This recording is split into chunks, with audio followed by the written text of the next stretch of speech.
直击台湾医师在美国休斯顿医学中心全身防护，替重症确诊者清洗肺部。除了是治疗手段，更能取出确诊者支气管内的痰液，确认体内还有多少病毒。但第一线医护因此被感染的风险程度却和插管一样高。在插管的方面，在插管的时候呢，患者一般处于一个非常紧急的状态，所以可能会有咳嗽，直接这个呼气啊，或者是咳在那个操作人员的这个可能头发、脸部。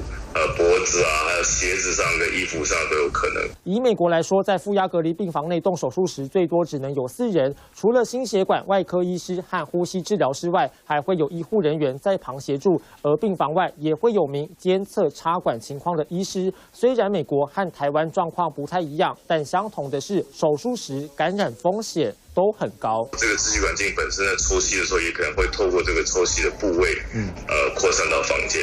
所以我们在一般操作下，必须要全副武装的。用荧光剂测试后，面罩上的亮点全都是病人咳出的飞沫，因为医护人员在帮病患做插管治疗时，完全是首当其冲，想避也避不了。我们麻醉医师会让病人在深度麻醉的状况之下才会插管。那第二个，我们也会有适当的防护装备，所以这样子会让整个风险性会降低。国内麻醉科医师也说，不仅手术插管，就连穿脱防护装备都是关键，任何环节不能轻忽。毕竟，要是医护人员染疫，士气肯定会备受打击。在地新闻王成伟、林坤庆、蔡敦琪台北采访到。